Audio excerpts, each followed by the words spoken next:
Saudara-saudara, kita tundukkan kepala kita, kita berdoa. Bapa dalam kerajaan surga, kami bersyukur ya Tuhan, di pagi hari ini kami datang di dalam rumah Tuhan, untuk kami bersama-sama mendengar kebenaran firman-Mu. Berbicaralah kepada setiap kami ya Tuhan secara pribadi, melalui kebenaran firman-Mu. Dan Allah Roh Kudus, biar Engkau yang menolong kami mengerti kebenaran firman Tuhan. Menolong kami ketika kami memahami kebenaran firman Tuhan, kami juga menjadi pelaku kebenaran firman Tuhan. Tuhan, pakailah hidup kami. Ketika kami berjumpa dengan Tuhan, biar ada banyak orang yang kami bawa kepada Tuhan. Bukan dengan tangan hampa, bukan dengan tangan kosong kami kembali, tetapi biar banyak jiwa kami bawa kepada Tuhan. Tuhan, pakai hidup kami, Tuhan pakai kami, dan Tuhan tolong kami menjadi pelaku kebenaran firman-Mu. Menyerahkan waktu pemberitaan firman Tuhan ke dalam tangan-Mu. Biar kami punya hati yang mau diajar, biar kami punya hati yang mau untuk melakukan kebenaran firman-Mu ya Tuhan. Menyerahkan hamba-Mu yang memberitakan dan menyerahkan setiap jemaat yang mendengar kebenaran firman-Mu. Menyerahkan doa kami di dalam nama Tuhan Yesus Kristus. Amin. Amin. Selamat pagi saudara-saudara. Senang sekali buat paduan suara yang telah menyampaikan puji-pujian. Dan lagu yang dinyanyikan saudara-saudara mengingatkan saya 10 tahun yang lalu ketika saya berada di sekolah Alkitab, dan lagu itu terus bergema, bersaksi, bersaksi, bersaksi. Baik saudara-saudara, hari ini kita akan sama-sama merenungkan satu bagian firman Tuhan di dalam Yohanes pasal yang ke-9.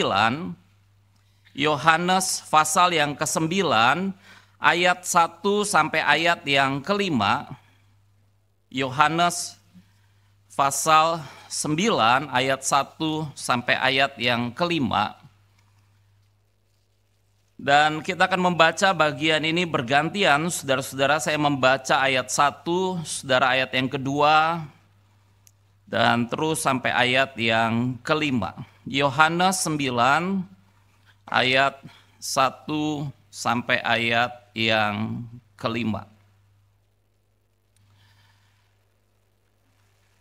Kalau saudara-saudara sudah menemukan bagian firman Tuhan ini, saya membaca ayat 1, saudara-saudara ayat yang kedua, kita bergantian membaca bagian firman Tuhan ini. Judul perikopnya, orang yang buta sejak lahirnya. Waktu Yesus sedang lewat, ia melihat seorang yang buta sejak lahirnya.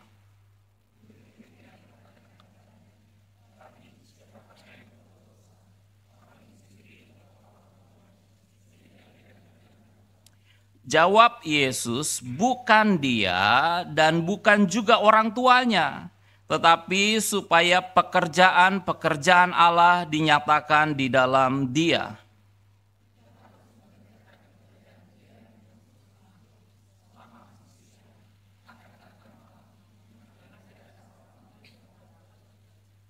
Selama aku di dalam dunia, akulah terang dunia. Saudara-saudara, satu pertanyaan bagi kita ketika kita hidup di tengah-tengah dunia ini, saudara-saudara, apa yang kita lakukan ketika kita melihat jiwa yang terhilang? Saudara-saudara, apa yang akan kita lakukan waktu kita melihat ada orang yang belum diselamatkan? Ada orang yang belum mengenal Kristus. Ada orang yang belum percaya kepada Kristus. Saudara-saudara, apa yang kita lakukan buat orang-orang yang belum mengenal Kristus? Saudara-saudara, satu ketika sebuah kapal yang bernama Rosa Mary.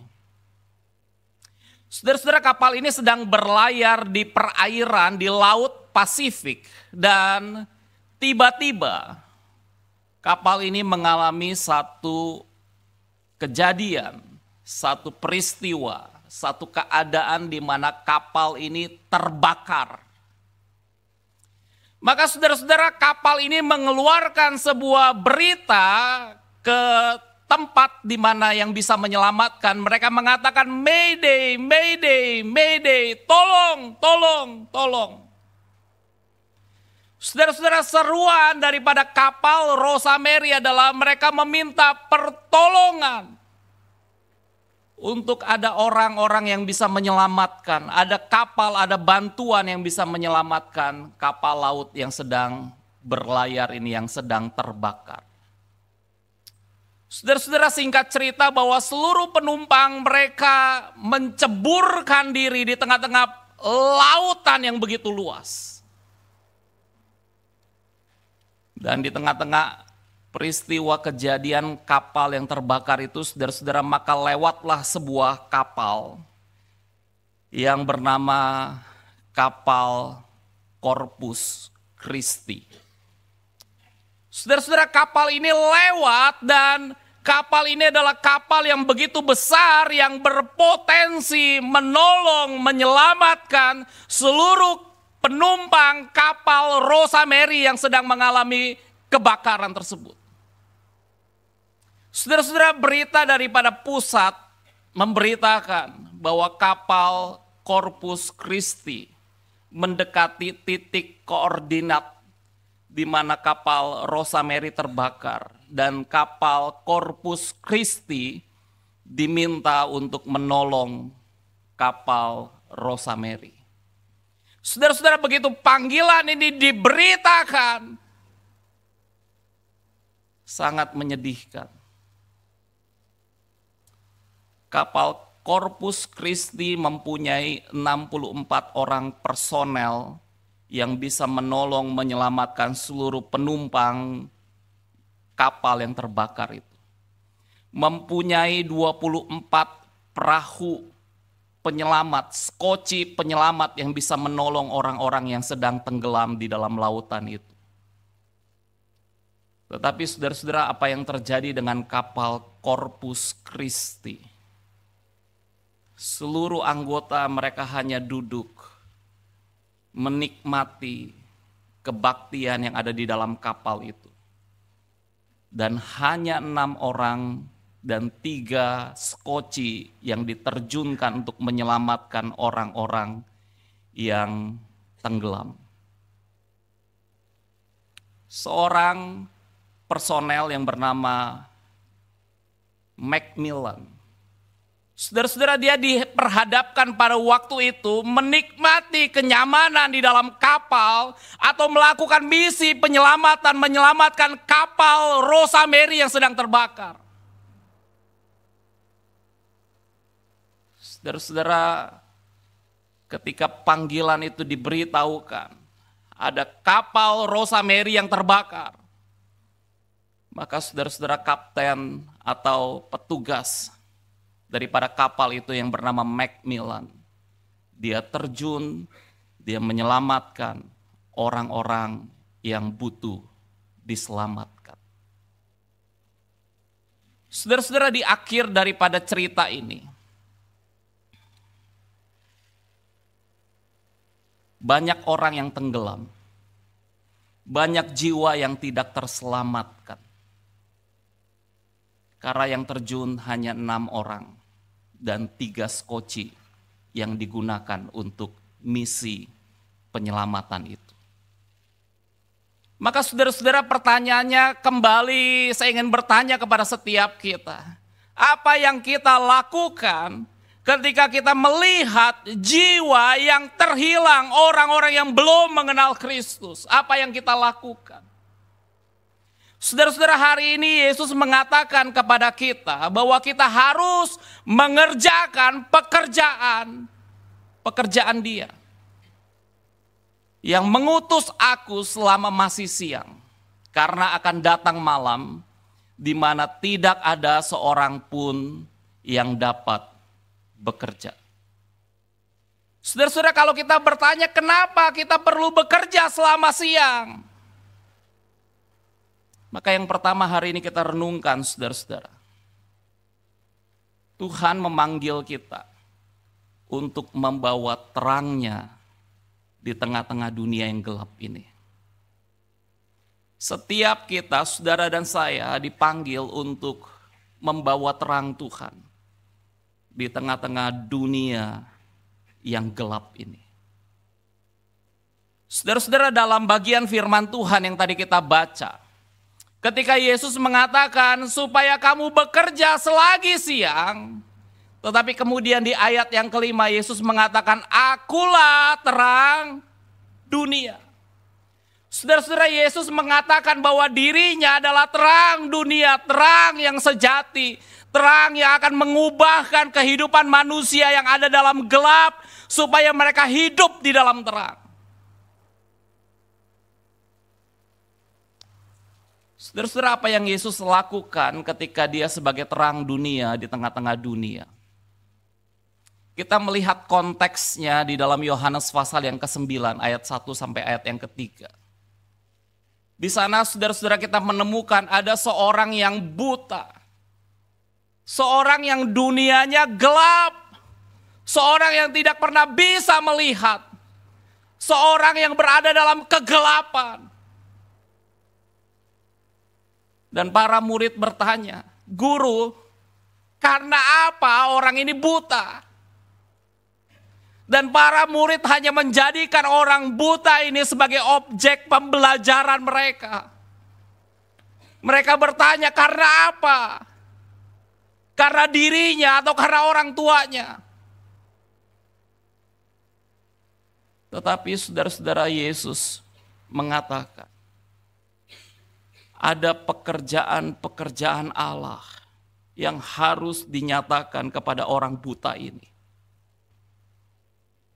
Saudara-saudara, berbeda dengan para murid yang hanya menjadikan orang buta itu sebagai objek pembelajaran. Tetapi apa yang Yesus lakukan, Yesus membawa terang kepada orang yang buta, orang yang hidup dalam kegelapan itu. Dan Yesus menyembuhkan orang yang buta itu. Yesus membawa terang kepada orang yang buta itu, kepada orang yang ada dalam kegelapan. Saudara-saudara, bukankah Yesus memanggil kita? Kita adalah terang dunia. Setiap kita yang sudah percaya kepada Tuhan Yesus Kristus, menjadikan Tuhan Yesus Kristus sebagai Tuhan dan Juru Selamat dalam hidup kita, saudara-saudara, Tuhan berikan terangnya di dalam hidup kita, dan Tuhan ingin untuk kita menjadi terang di tengah-tengah dunia ini. Dan di ayat yang ke-16 dikatakan, demikianlah hendaknya terangmu bercahaya di depan semua orang, supaya mereka melihat perbuatanmu yang baik dan memuliakan Bapakmu yang di surga. Saudara-saudara, menjadi pertanyaannya adalah siapa yang akan membawa terang dalam dunia yang gelap ini? Siapa yang akan menjadi orang-orang yang membawa terang di tengah-tengah dunia yang gelap ini? Saudara-saudara, pada waktu saya sekolah di satu sekolah di daerah Mangga Besar, dan pada waktu itu saudara-saudara, saya ingat ada seorang alumni daripada sekolah tempat di mana saya sekolah. Dia sudah berhasil, dia sudah sukses. Dan dia punya hati bagaimana murid-murid di sekolah itu bisa percaya kepada Tuhan Yesus Kristus. Maka apa yang dia lakukan, saudara-saudara, pada waktu itu dia mengadakan retret buat murid di sekolah tersebut. Pergi ke puncak 3 hari, menginap di sana. Tetapi di puncak itu mereka diisi dengan kebenaran firman Tuhan. Mereka ditantang oleh kebenaran firman Tuhan.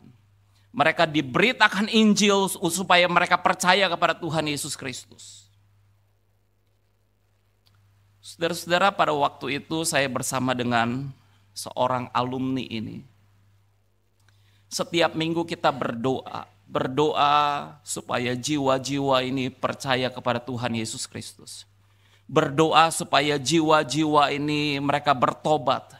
Berdoa supaya mereka membuka hati dan mereka percaya kepada Tuhan Yesus Kristus. Setiap minggu sebelum acara retret itu diadakan, setiap minggu kami berdoa. 1 jam kami berdoa untuk acara retret itu. Hanya untuk jiwa-jiwa itu diselamatkan. Dan saya mengingat saudara-saudara, sekolah tempat di mana saya bersekolah pada waktu itu di sekolah Sentosa. Ada begitu banyak anak-anak yang mengalami kehidupan yang terluka. Karena mereka dari keluarga yang broken home. Ada begitu banyak saudara-saudara mereka yang hidup pada akhirnya mereka lari ke dunia kegelapan, mereka ke diskotik, mereka mabuk-mabukan, mereka mencari pelarian daripada luka hati mereka. Dan saya ingat saudara-saudara di dalam retret itu ada seorang yang bercerita tentang hidup yang dipulihkan. Bahwa dia telah hidup dalam kegelapan. Dia telah hidup di dalam dosa. Dia sering kali pergi ke nightclub. Dan dia sering kali mabuk-mabukan. Minum minuman beralkohol. Dan hidupnya ada dalam kegelapan. Tetapi hari itu saudara-saudara dia menerima terang Tuhan yang mengubah hidupnya. Maka saudara-saudara pada waktu kita melihat dunia yang gelap ini, bahwa ada orang-orang di sekeliling kita, mereka membutuhkan yang namanya terang Tuhan. Saudara-saudara, dunia kita adalah dunia yang gelap, dunia kita adalah dunia yang membutuhkan kasih Tuhan. Bukankah kalau kita melihat di sekeliling kita, di tempat pekerjaan kita, di kantor kita, seringkali orang-orang mengalami depresi. Seringkali orang-orang mengalami yang namanya hati yang terluka. Seringkali orang-orang mengalami yang namanya problem dalam kehidupan rumah tangga dan mereka tidak tahu bagaimana menyelesaikannya. Seringkali mereka menghadapi yang namanya tekanan-tekanan dalam pekerjaan dan mereka tidak tahu bagaimana mereka menyelesaikan persoalan-persoalan hidup mereka. Saudara-saudara, solusi daripada segala persoalan kehidupan manusia, jawabannya adalah di dalam Injil. Waktu mereka mendengar Injil, persoalan mereka akan ditolong Tuhan. Waktu mereka mendengar berita keselamatan, mereka yang ada dalam gelap, mereka akan dibawa kepada terang Tuhan. Pertanyaannya saudara-saudara, maukah saudara menjadi terang Tuhan di tengah-tengah dunia yang gelap ini? Saudara-saudara, hal yang kedua kita renungkan, kenapa kita perlu bekerja selama siang? Yang kedua, saudara-saudara, kita perlu mempergunakan kesempatan yang ada untuk melayani Tuhan. Tuhan hari ini memberikan kesempatan bagi kita, dan waktu yang ada ini, saudara-saudara, Tuhan masih memberikan kesempatan untuk kita melayani Dia. Maka saudara-saudara, kita melihat di dalam Yohanes 9 ayat yang keempat. Dikatakan kita harus mengerjakan pekerjaan Dia yang mengutus aku. Kita, saudara-saudara, saudara dan saya dipanggil Tuhan. Saudara dan saya diberikan kesempatan oleh Tuhan. Dan kemudian saudara-saudara kita perhatikan kata harus di dalam bahasa Yunaninya itu dei. Itu menunjukkan tentang keharusan, satu urgensi, keadaan yang terdesak, kebutuhan yang mendesak, karena waktu yang singkat. Dan dikatakan saudara-saudara bahwa malam akan datang. Dan kata malam itu saudara-saudara adalah salah satu metafora yang digunakan untuk menggambarkan bahwa satu saat pekerjaan Tuhan yang akan kita kerjakan akan berhenti ketika kematian itu datang. Ketika Yesus datang kedua kali, kita tidak lagi bisa melayani Tuhan. Tapi pertanyaannya, kesempatan yang ada, saudara-saudara, apakah saudara dan saya gunakan untuk melayani Tuhan? Seorang pendeta yang bernama D.L. Moody. Saudara-saudara, D.L. Moody dia berkata bahwa sungguh menyedihkan bahwa kita hidup begitu lama di dunia dan berbuat begitu sedikit untuk Tuhan. Dan bahwa kita hidup begitu singkat di dunia dan berbuat begitu banyak untuk setan. Saudara-saudara, ini adalah gambaran yang menyedihkan yang ditulis oleh D.L. Moody. Ketika banyak orang-orang Kristen,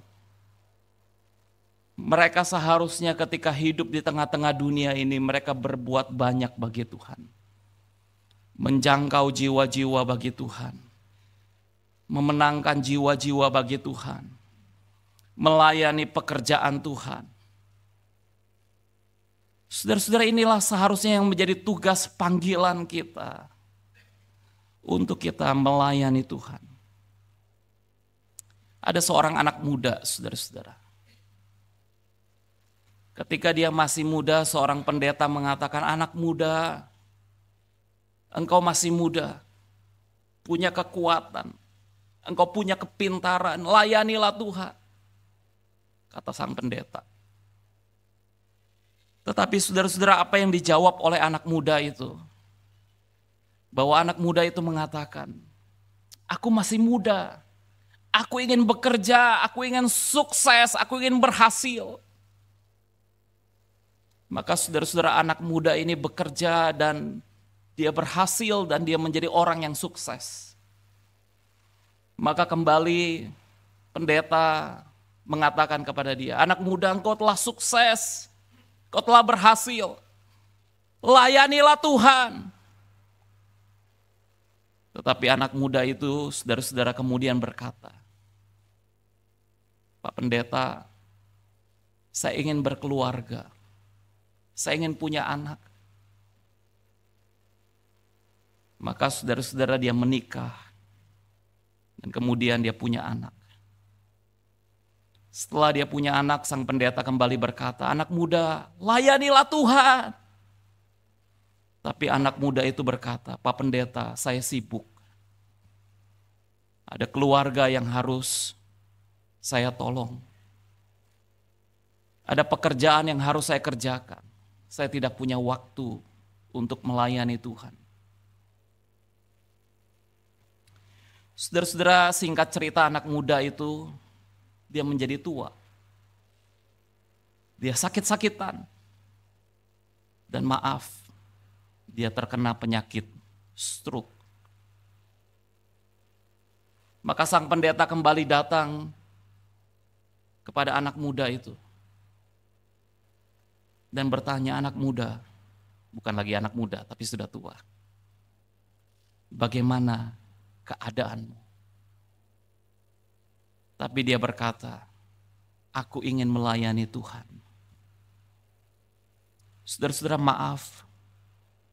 Bukan gereja menolak orang untuk melayani Tuhan. Tapi kita pikirkan. Ketika orang itu sudah stroke, tua. Apa yang dia bisa buat untuk Tuhan? Saudara-saudara, gereja bukan menolak orang yang ingin melayani Tuhan. Saya percaya saudara-saudara, setiap orang memang dipanggil untuk melayani Tuhan. Sekalipun orang yang terbaring di dalam ranjang, dia bisa tetap melayani Tuhan. Dia bisa berdoa bagi pekerjaan Tuhan. Dia bisa berdoa bagi gereja Tuhan. Tetapi anak muda itu, dia telah menyia-nyiakan hidupnya. Kesempatan untuk melayani Tuhan, dia sia-siakan. Sebuah lagu mengatakan, hidup ini adalah kesempatan. Hidup ini untuk melayani Tuhan. Jangan sia-siakan waktu yang Tuhan beri.